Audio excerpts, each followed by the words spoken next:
Longhorn Nation, Sooner fans, welcome to episode 35 of the Bevo Podcast, the only podcast exclusively dedicated to covering the greatest rivalry in college football, the University of Texas and the University of Oklahoma. You have Kevin Miller here on the other side of the screen. I'm John Whitson, and right off the top of the show, Kevin, Sarkisian, your head football coach and offensive coordinator, finally listened to the Bevo podcast, and they ran the damn ball with Bijan Robinson. Best performance of the year for him. Am I wrong about this? No, you were absolutely right about that. You had the best performance of his career. You had to do it. You're on the road. You're playing a good opponent. You've got to run the ball. If anything, they didn't run it enough. Another example of Quinn he had it in the first half. He did not have it in the second half. Luckily for you, Sark stayed away from Quinn and stayed with Bijan and Roshan, and those boys looked great last night. That was a big win. It was ugly, and we'll get to the ugliness, but it was a big win. On the other side of this podcast, Oklahoma falls to the Baylor Bears for the second year in a row. Dave Aranda and his beautiful bald head come out with a victory. We will break that loss down shortly. But first, Kevin, the number one game on the docket was Georgia and Tennessee, and it was exactly what we said would happen. Georgia's defense was just too good. The environment between the hedges, too good. Tennessee comes up short. Georgia wins big, reestablishing themselves as the clear number one team in the country. What did you think of that game? Yeah, like you said, it was exactly what we thought it would be, right? Tennessee did some decent things, but man, they just could not get those big plays that they really, made their mark on this season. And all their big wins, they went against Alabama. They had these huge downfield passing plays. And Georgia put those talented DBs on them and just played man coverage, and they just could not get open. Listen, it was exactly like we expect to see a Georgia game, a conservative offensive game and hellacious defense. And that's what they did again. And they really, Tennessee never had a chance. I mean, once Georgia got the lead, you never thought Tennessee was coming back. You never did. However, while that might have been the game going into the weekend, the game of the night was absolutely happening in Baton Rouge on Saturday night. Holy crap, what a ball game. Your boy, Jalen Daniels, looked fantastic for the LSU Tigers. He did. Bryce Young, rough first half, but boy, in that fourth quarter, he looked every bit like the defending Heisman Trophy winner. Yeah, I mean, that play he made for the touchdown pass to give him the lead was incredible. I mean, the guy is breaking tackles, juking and dodging defenders, and then just gets the ball down the field to a wide open receiver for a touchdown. He did the same thing against Texas in that situation when Texas had him in the third down, and he was able to escape and make a big play. After week one, correct me if I'm wrong, all right? Remind me, but after week one, I, in particular, was all over Brian Kelly for not going for two against Florida State, right? Florida State, correct. And I love that he learned his lesson, and he put the ball in the best player on the field's hands, and they went for two to win it. On the flip side, another very un-Saban-like coaching decisions going on throughout the game with the two-point conversion tries that failed. What is he doing going for two so early in the game? And then in the other one, you got to go up. You go up 4. Who cares about going up 5? Yeah, I don't understand what the deal was there. I mean, I don't know if he's starting to rely more on analytics, but that doesn't seem to make analytical sense too. No, there's no analytics that says a 5-point lead is better than a 4-point lead. It became moot because, well, it didn't become moot. In a way, it became moot because LSU went down and scored. But then all you would need is a field goal to win the game. Yes. So it was very odd. Saban making very odd decisions. But man, what a fantastic football game. Yeah, I mean, the atmosphere in Baton Rouge was it was special. Just seeing those scenes of those fans rush the field. Yeah, it was great to see. Are we getting a little much on the field rushing though lately? Well, This you beat was Alabama. not. You beat Alabama though, man. It's still Alabama. What if they beat Alabama once out of the last 12 years, something like that? LSU. Okay, listen, I'm glad they beat Alabama. I mean, as I was watching that game, we talked about it. I didn't really like either team. I especially don't like Brian Kelly. But as the game's going on, I'm like, man, it should be nice if Bama loses. But when they started rushing the field, I'm like, well, this is kind of cool. But I mean, I don't know. They weren't. I think it's a bit. They didn't tear down the goalpost. That's exactly right. Very, very classy LSU fan. Very classy. Real quick, is this an elimination game? Is Bama out? I think they're out of the playoff. Yeah, that's what I mean. Okay. I think they're out of the playoff. They might be out of the SEC championship game. First of all, if Ole Miss beats them, it might not matter. But I think so. I don't think the committee wants to give Alabama. I mean, let me ask you this: Alabama beats Ole Miss, Alabama still makes this conference championship game, correct? No, I think LSU controls their destiny now. That's right. Because but I think because they both have the same amount of conference losses, and they would have the tiebreaker. The tiebreaker goes to LSU. Well, then yes, 100%. All I was thinking about is if somehow Alabama makes it to the conference championship with 2 losses and beats Georgia, I guess they still have a pulse. But they do. That is a very good point there. But LSU has Arkansas. They go at Arkansas next week. Then they have Alabama, Birmingham. No, they have not been good. They lost to Liberty yesterday. Alabama, Birmingham at home, and then they go to Texas A&M. So very manageable schedule left for them. They can go. But it doesn't. And I guess they hold the tiebreaker over Ole Miss. Yeah, they beat Ole Miss too. But Ole Miss only has the 1 loss. So if Ole Miss wins out, they're in.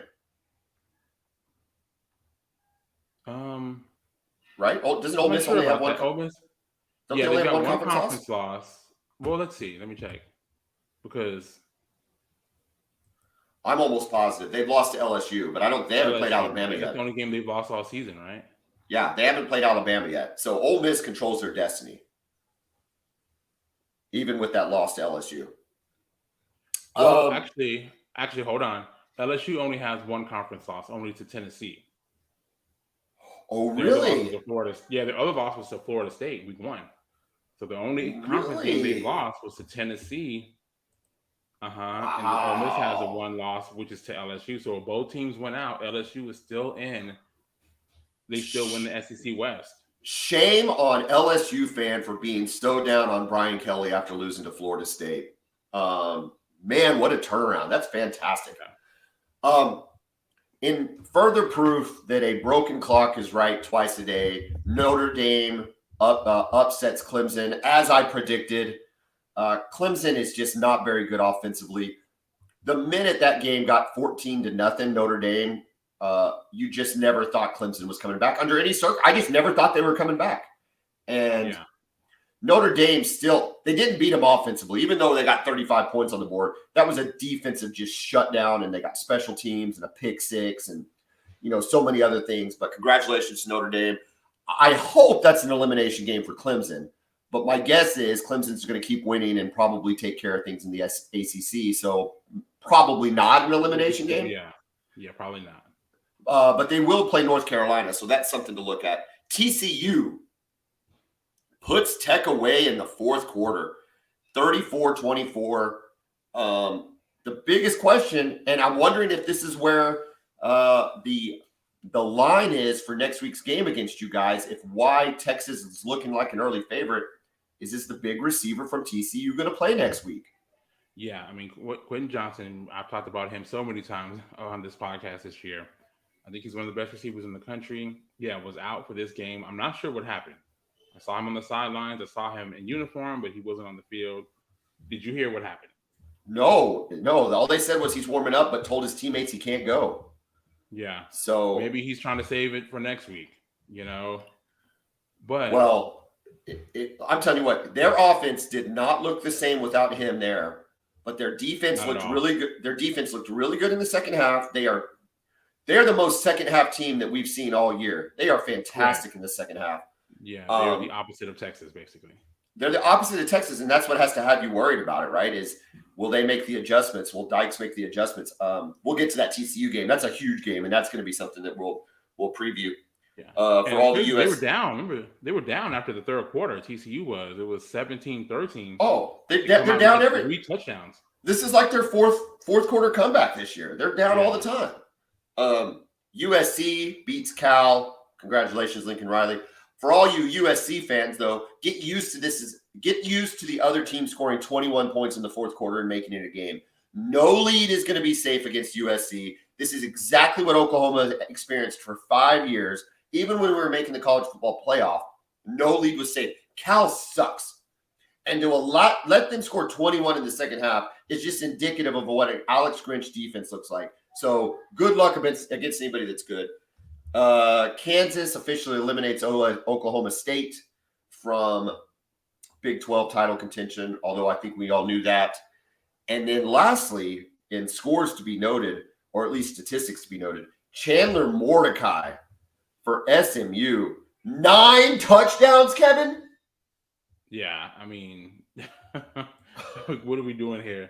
Houston and SMU. What was the final score? 77-63 or something? Dude, like SMU is not going to score that many points in basketball this year. And Houston might not either because Kelvin Sampson is not an offensive-minded basketball coach. So there's a very good chance this is more than they score when they play each other in basketball. Yeah, correct. I got to tell you. Or they lead 8 last year. You know, I feel like maybe just because we're watching the Big 12, I feel like games have been more defensive this year. So it was kind of nice to see an offensive explosion like you saw from SMU. But, man, Chandler Mordecai. Tanner. I'm sorry. I was thinking Chandler Morris. Holy cow. We're getting beat by everybody. We're losing all these quarterbacks. Tanner Mordecai, it's really a what-if situation. You know, what somebody once told me that he was slated to beat out Jalen Hurts in 2019, but got hurt in fall camp. I don't know how true that is, but when you look at stats like that, it makes you think that he was probably putting on a show a little bit in practice, don't you think? Yeah, you'd have to think so, right? I mean, this guy was a big recruit out of Waco. So I'm just glad it's worked out for him, right? I like to see players have it work out, even if it doesn't work out at the place that they wanted to go, originally. So for him to get to SMU and be able to have some success, hey, great for him. Players that transfer because of playing time, especially quarterbacks, because it's so hard to break into that rotation. Yeah, that's only once one, right? Once you have an established starter. Yeah. Kids don't want to sit on the bench. You're not going to hear me blame a kid for transferring when they're not getting playing time. No. The Caleb Williams deal, first of all, Caleb Williams can do whatever he wants, but it's just different to me when he plays a starter and then he transfers to be another starter. I don't know. That always seems odd. But making lateral moves. Making a lateral move. But for a guy like Tanner Mordecai to make a change and then see success, I'm all for it. Kevin, in the state of Oklahoma and a little bit of northeast Texas, but southeast Oklahoma got ravaged by an EF3 tornado late Friday night. This is the Ida Bell area, Broken Bow area. We've got some clients down there that have been big supporters of Brown O'Haver and the BBP, really. And I'm speaking of BFC. Bob from Cement has a fantastic cabin down there that Alice and I have used a number of times. Sounds like the cabin's okay, but there's a church that got destroyed, some schools. It's not a good situation. If you know anybody that has been affected, make sure they have Brown O'Haver's information, 405-735-5510. We can support folks all through the state of Oklahoma. We can even support them in Northeast Texas. If you know somebody that's been affected or you've been affected, give Brown O'Haver a call. We're public insurance adjusters. We work for the insured, not the insurance company.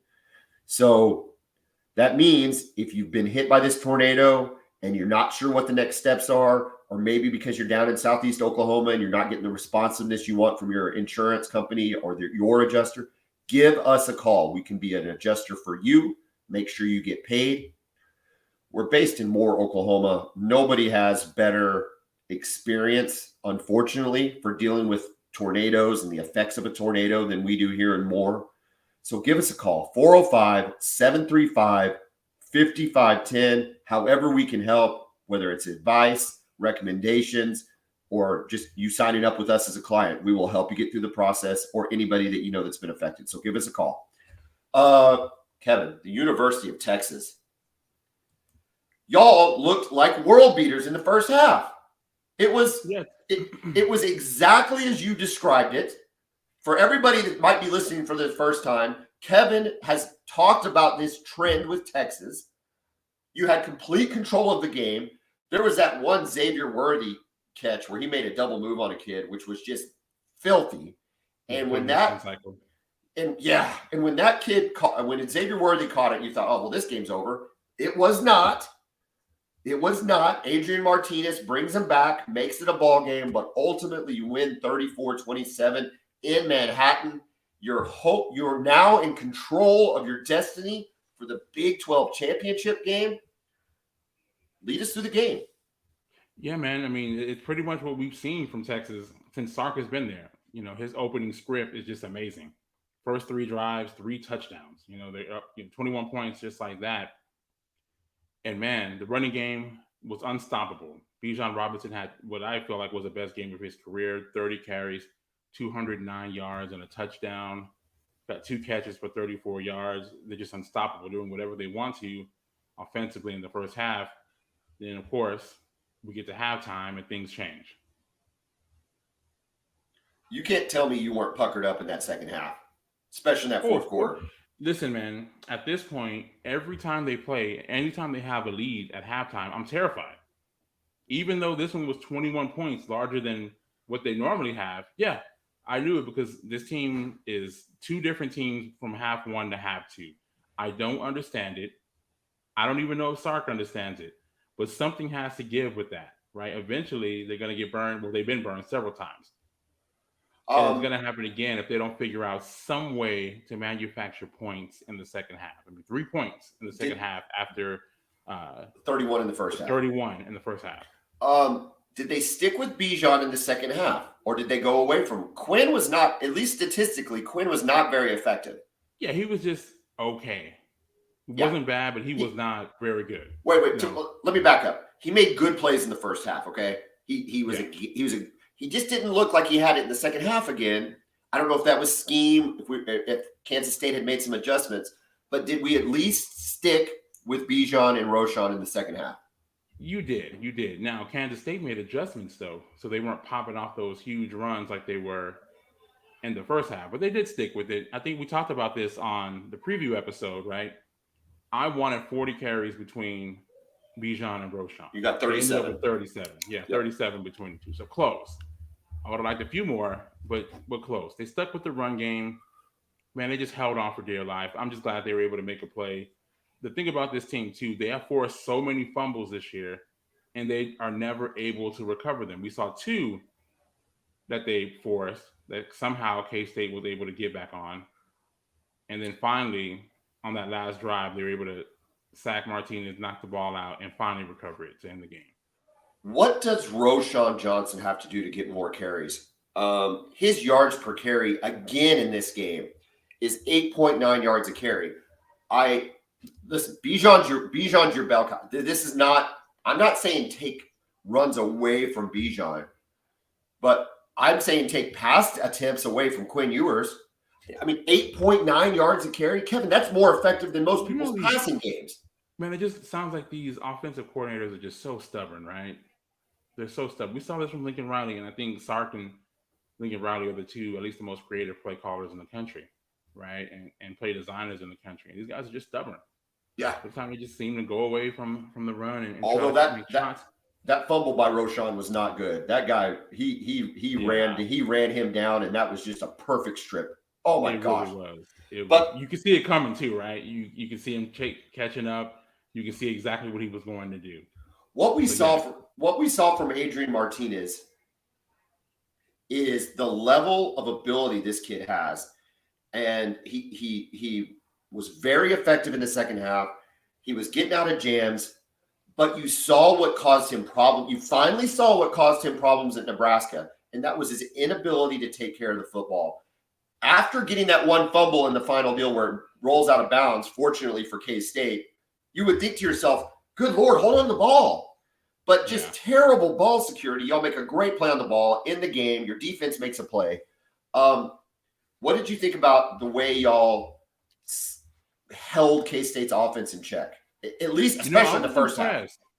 Yeah, I was actually impressed by it. Deuce Vaughn, I mean, we know how good, we talked about this in the preview episode too. This guy is dynamic, and to hold him 19 carries for 73 yards, 3.8 yards a carry. Yeah, I'm really impressed with the Texas defense. Now, the pass defense, again, got exposed a bit, and we let Adrian Martinez, who's not very good at throwing the ball, made him look great at times. You know, the middle of the field stuff is still a problem, right? But I think they're just showing a kind of bend but don't break type deal. You know, you let kind of teams kind of get down the field but try to buckle up in the red zone. We held them to quite a few field goal attempts. When I was looking at the stats and saw 269 yards rushing versus K-State's 139. I mean, that's the ballgame right there. Now, that's not how it looked like it played out with how many you scored and how many. But if Texas can get the lead and then rely on the run, it puts the other team in a really bad spot. Even if they can make adjustments, even if they can sell out for the run, the leads that Texas is able to typically get out on. And this is going to go into next week against TCU. TCU has been a third and fourth quarter team all year. But if they get down to Texas and Sark is committed to running the ball, it's going to be really hard for TCU to come back against Texas in the second half. Yeah, I think that has a lot to do why Texas is considered to be an early favorite in that game, is their ability to run the ball. Well, I'm sure it's that, and I think it's probably the uncertainty in Quentin Johnson. Correct. Yeah, he's a dynamic player. So, also, I want to give a shout out to Texas' offensive line. I thought they did a great job. We talked about the Felix kid, the outstanding pass rusher for Kansas State. I mean, he had no quarterback hurries at all. Kelvin Banks, the true freshman left tackle. I mean, he was not effective as a pass rusher. He did some really good things in the run. He had 6 tackles, but he had no sacks. He had no quarterback hurries at all. Due to Kelvin Banks. This guy, man, listen, he's a true freshman. It's gotten to the point to where we don't even have to worry about him. He's a true freshman. It was like when, you guys have had guys like Trent Williams or Jamal Brown over the years. You don't worry about whoever their pass rusher is. He's not your concern. Right, yeah. That guy's got his spot locked down. Yeah. It's crazy. So, I mean, we're going to enjoy him while we have him because it seems like after a couple years, he's going to be a first-round pick. So, it was an absolute home run. We talked about Texas being having 4 pivotal games. They've now gotten 1 of those games under their belt. So now they've got 3, and we'll talk about TCU in detail on the next show. But just a very quick look ahead: TCU, Kansas, Baylor. None of those 3 are. I mean, TCU obviously should be top 5 by the time the polls come out. I believe the CFP comes out on Monday. I bet you're going to see TCU in the top 5. Kansas, Jaden Daniels is back, and he looked great. And that game's on the road. And then Baylor, especially after what they did to Oklahoma, I got to tell you, if Texas can win out, they will deserve wholeheartedly to be in the Big 12 championship game because that, including the K-State game, that is a gauntlet. Yeah, I completely agree, man. But, it's nice to be in a spot to where you're in control of your destiny for once. You're not having to rely on, we win and then this team wins and that team loses, then we may have a chance. No, it's completely in your hands. So whatever happens, good or bad, it's on you. So, yeah, I think it was a good win. Speaking of not so good wins or not a win at all, the University of Oklahoma falls to Baylor. Kevin, when your defense, now we'll talk about the offense. I'll get to the offense. I'll get to the 3 interceptions by Dylan Gabriel. I'm going to get to all of that. But when your defense, a vaunted Brent Venables, we've reestablished our physicality against Kansas and Iowa State. our defense is starting to make the adjustments that need to be made to win big games. When they allow some dude named Sqwirl, not making that up, that is a legitimate name. That is his name, is Sqwirl Williams, who has a knee brace on, which when you see a running back with a knee brace, it does not look normal, okay? So he's got a knee brace on. He is a fifth-year junior who has a career total going into this game of 456 yards, okay? A career total going into the Oklahoma game in Norman with a knee brace on, and you let him run for 192 yards? Holy crap, dude. What is Oklahoma doing that they allow that to happen? It's so incredibly frustrating. Yeah, I mean, I'll be honest. I never heard of the kid before this game. No. I was expecting Richard Reese, right? We talked about him in the preview episode because he's had 36 carries last week, 31 the week before that. Richard Reese had 4 carries for 7 yards. He wasn't in a touchdown, but he was pretty much a non-factor. We got this guy, Craig Sqwirl Williams, come out of nowhere and rush for almost 200 yards and 2 touchdowns. Yeah, I have no idea. For the record, Sqwirl is spelled with a W. So we'll let that sink in to the entire narrative of this thing, right? Sqwirl is with a W. The announcers for ESPN Plus, which I don't think Ryan Leaf was that bad. I don't know who the lady is. But she was god-awful. That was one of the worst play-by-play announcers. She sounded like a high school play-by-play announcer that got called in, and everything was amazing. Every play was amazing. Oh my gosh, did you see that 4-yard run? That's amazing. And I'm like, I can't deal with this. I had to turn it off. I turned it off even before I headed to the soccer game and put the radio on. I could not handle ESPN Plus and their coverage. It made me so mad. And I'm sure if I'm with you on this, okay? It almost seems like they hired a bunch of interns and say, hey, you guys want to cover a game? Yes. It was so weird, man. And then just we have huge plays going on and no replay. Oh no! Or if they showed you a replay, they showed it from 2 plays ago. They were okay. My son, for those that don't know, Jeffrey also works for Brown O'Haver, 405-735-5510. He moonlights for KREF as a color analyst for their high school football games. KREF covers about half the high schools in the metro, Oklahoma City metro. Any one of those play-by-play guys would have done a better job than that lady. And they are calling high school football games for like $15 an hour. I have no idea how this lady even got a chance, let alone an Oklahoma game. Whatever. I just went off on a tangent. She was terrible. Hey, listen, though. Oh, real quick, before you move on from that, that's been my biggest complaint about the Longhorn Network. Their games and their broadcasts and stuff, it just seems like it's all being run by amateurs. It's incredibly frustrating. I'm like, this is Texas and this is Oklahoma, right? You can't be putting, if you're going to have ESPN Plus, you got to have at least a top-notch, at least a mid-tier crew working it. It's crazy. It was so bad. You see a big play, there's no replay, or they go straight to commercial after a big play. They come back, there's no mention of it again. And like you said, oh, here's a big play that just happened. Here's a replay. Oh, sorry, this is a play from 3 plays ago. Yeah. And I think it was hard to watch. And I'm not even an OU fan, and I was frustrated watching. I was positive about Ryan Leaf coming in. And I think I'm going to say this. I think his offensive line let him down in this case because I think he was like, what the hell's happening? Well, I'm trying to analyze the game, and I can't even get a replay. Yeah, it was rough. Whatever. It was terrible. Anyway, back to the defense. Here's what we talked about in the pregame. We talked about our tackling needed to be better. We needed to scheme up to stop the run against Baylor. Physicality and a mentality to play defense. In the second half, primarily on that critical drive, we had stopped them. They hadn't scored as much, but on the critical drive, they went 11 plays, 8 runs on those 11 plays for 80 yards, 5 minutes and 35 seconds. And I thought Teddy Lehman and Gabe Eichert were going to go insane with our defensive scheme. I was listening to it on the radio. I couldn't exactly see what was happening, but Teddy, who loves Brent Venables, has been a little hesitant to be negative. But on that drive in particular, he was beside himself on containing the edge, okay? Making sure that we're forcing runs into the defense, back into the center of the field. Apparently, it didn't happen at all on all 8 running plays. None of them were fancy, and they just ran it right down our throat. Yeah, and I think that was my biggest concern for OU going into this game because, the run defense looked great against Iowa State, but, their running game is not very good.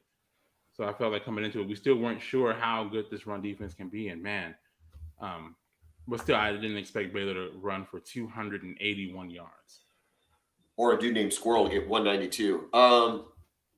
Real quick on the penalties, we had talked about penalties. Penalties, from a statistical standpoint, were fairly even. Baylor had 6 for 65 yards. OU had 8 for 64 yards.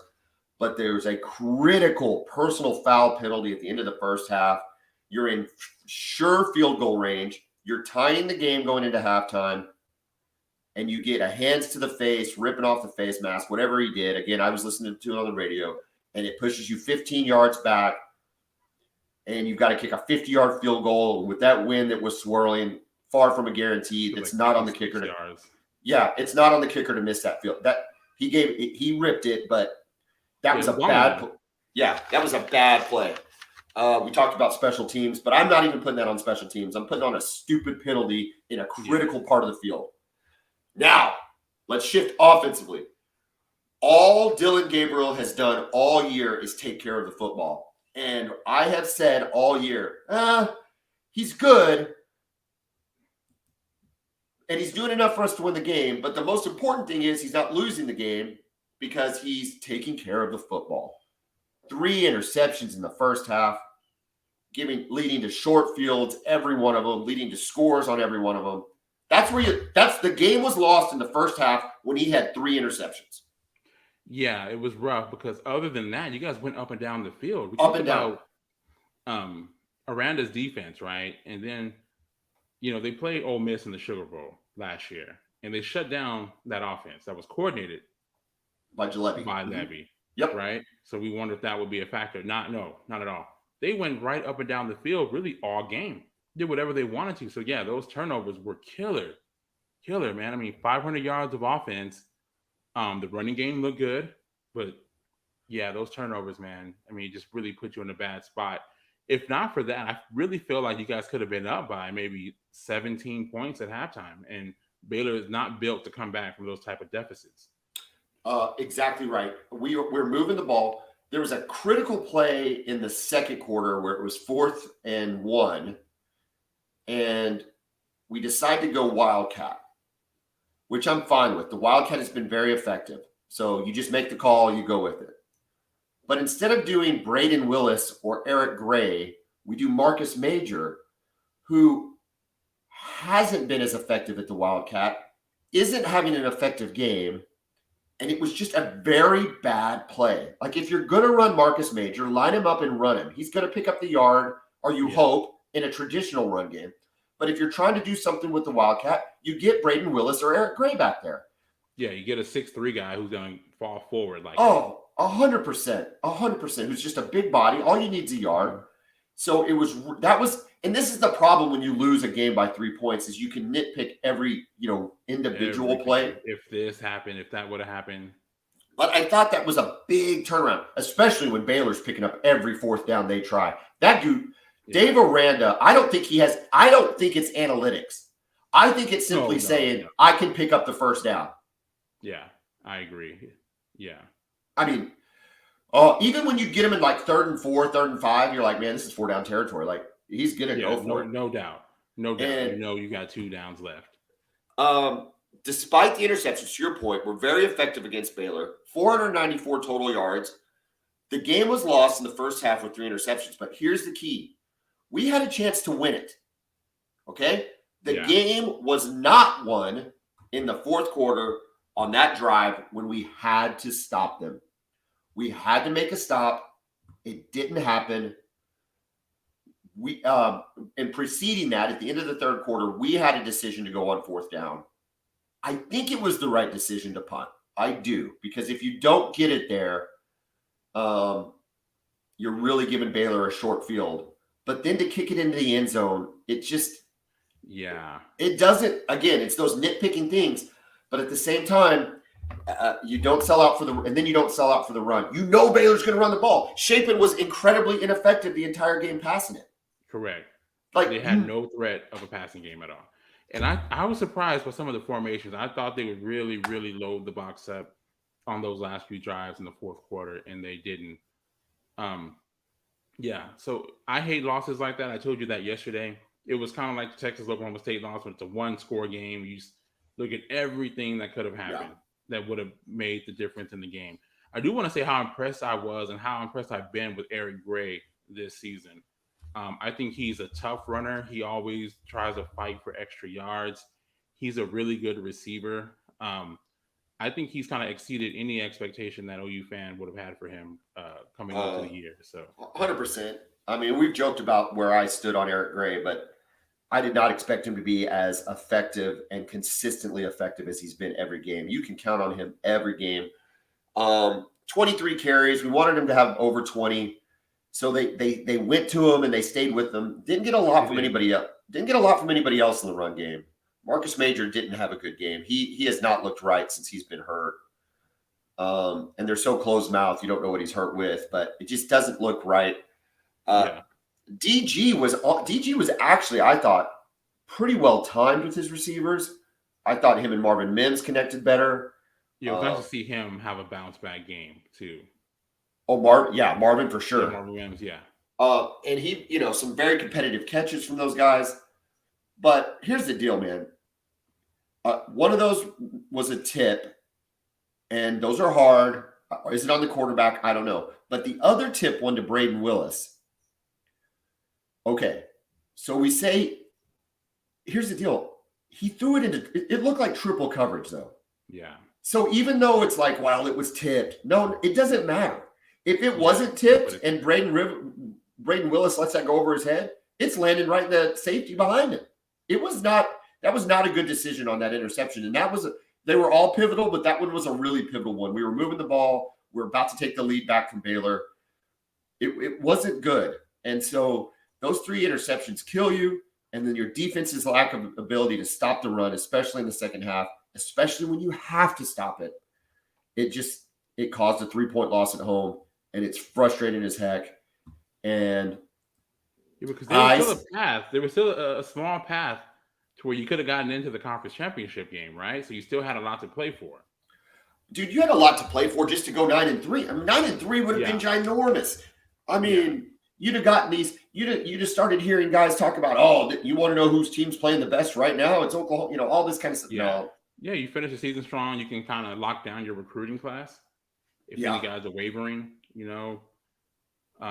So going forward, man, I mean, you got West Virginia next week. What are you thinking there? I know we'll get into it with our preview episode, but it's another 11 a.m. kick. Hopefully that means we don't have the freshman team calling the game again, because that was just insane. West Virginia is out of it. They've been out of it, but we've never lost to West Virginia in West Virginia. So it's one of those deals, like, this has been a season of firsts, so that makes me nervous. Oklahoma State suddenly looks a lot more beatable. And Texas Tech, I don't know. They play everybody tough. Everybody. They play everybody tough. It's going to be in Lubbock. I don't know, man. If we'd have been able to win against Baylor, I think like you guys, right? You got that win. Now all of a sudden, these next 3 games look really positive. Like, you're seeing a path to winning all these games. Yeah. We lose to Baylor, and it's like, well, here's the path to losing all these games. I don't think anybody left on the schedule is as physical as Baylor. I think that's not even close. I think that is the Captain Obvious statement of the podcast. And so I think that helps. But to sum up this game, you don't play fundamental football, right? And that's where Baylor does their job, is they play fundamental, tough football. We don't. We have 3 interceptions, and we lose out on the physicality in the run game. It's either physicality or scheme. It's one or the other. If the players were in the right position per the coaches, then we weren't physical enough, right? If the players were in the wrong position, because they're dumb, then it's coaching. Correct. Right? Then it's it's one of the, they're either not physical or coaching, because there's really no other explanation for it. Anyway, OU loses to Baylor 38-35. OU's season is officially a disaster. I don't know how we're going to recover as a program, but that's okay. There's always next week. Real quick though, Kevin, as it relates to the Big 12 in general, is this the most fun Big 12 season that anybody can remember? Oh, yeah, especially from top to bottom. I mean, 2008 was fun because you have the three teams, OU, Texas, and Texas Tech all battling out. That was fun.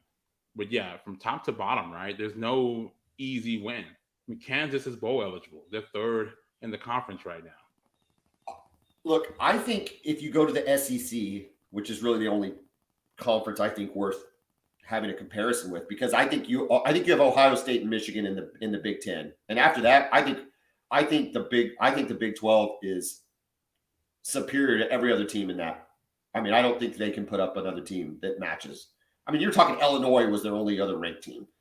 Yeah. So when you look at the SEC, you've got Georgia and Tennessee, who I think are very good, obviously very good. Georgia probably easily number one.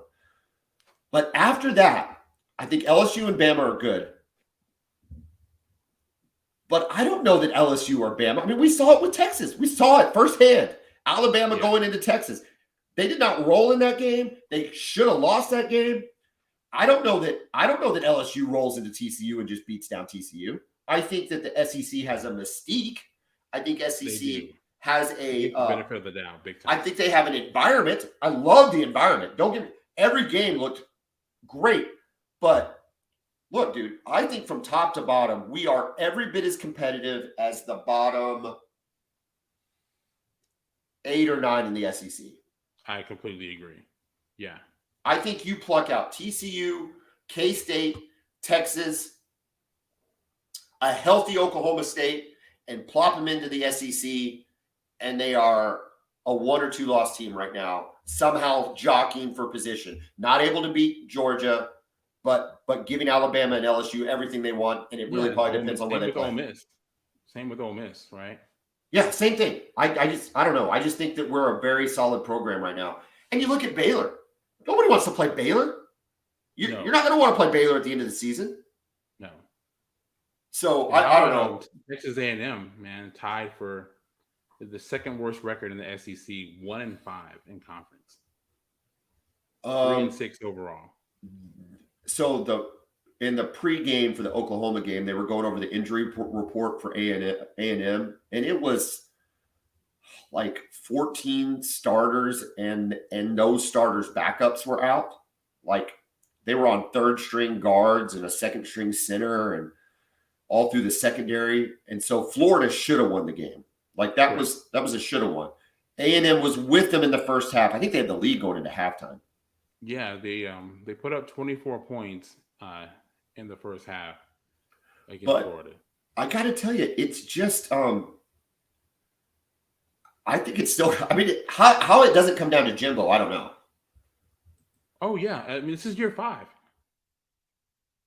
This is year 5, right? I mean, it's year 5. It's his guys. Brent Venables in his first year. Sark last year went 5-7. It was his first year. This is year 5. This guy you're paying $9.5 million a season. Well, it's year 5, and the schedule really set up for A&M, which is probably the reason why everything was there. Yeah, okay, so you got to play Alabama and LSU. Well, you got to play them every year, yeah. But LSU was coming on a new coach, new quarterback, et cetera, et cetera. I don't know if he's a new quarterback. I think he's new there. He's new there. Yeah, he came from Arizona State. Yeah, so first year quarterback, first year coach. You're in year 5. You've got all the talent in the world. And then if you just had those 2 losses, if you just had losses to LSU, Bama, you'd be talking about having a pretty good team. Yeah, you're still in position for the playoff. Yeah, absolutely. Just like Alabama is with 2 losses. You'd be ranked around 11 or 12 with 2 losses. And if you could somehow backdoor into the SEC championship, but it doesn't matter, dude. Jimbo is not a good offensive coordinator right now. No, has he ever been other than the 1 year with Jameis? I don't know. He's a hell of a recruiter. Whatever they're doing, he is selling it. whether it's NIL money, but even before NIL money, A&M has been landing some good recruiting classes. So clearly he's a hell of a recruiter. It's one of those situations where his pride is in the way, and he's got to hand over the coordinating and the play calling duties to somebody else because he just doesn't have it right now. Now, are they going to make him do that? Think about it. He runs that whole university now. He has a fully guaranteed $95 million contract. If they fire Jimbo today, they'd have to pay him $86 million to leave. So what if he says, nah, I don't want to change coordinators. I'll just keep calling the plays. What are they going to do? Well, I don't know. Listen, this is an example. People talk about this on sports radio all the time. It's the extensions. The amount of money is whatever the amount of money is. Like if these guys making $10 million a year is not off. It's weird. It and doesn't bother me at all. It's off-putting, but that's just where we're at.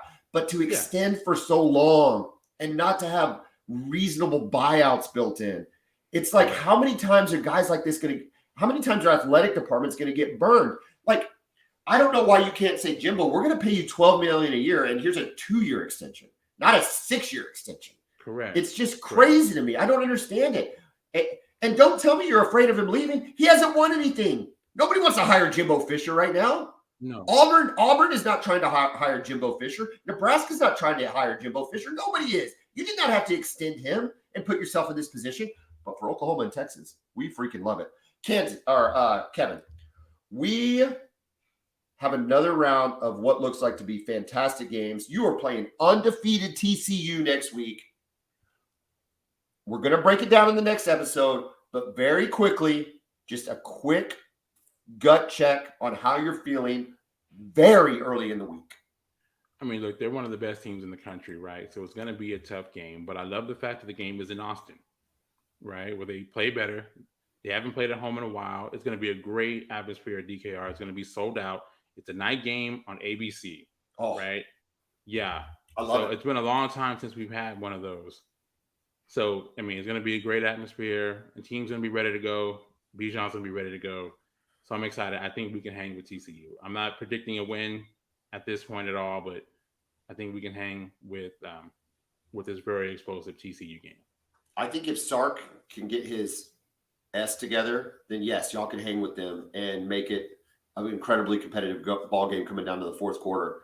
And I'm really looking forward to the breakdown because I think it's going to be fascinating to see what you think of what y'all are going to do with Duggan, what you're going to do with Quentin Johnson, and how you're going to make adjustments in the second half because you've been right on all year.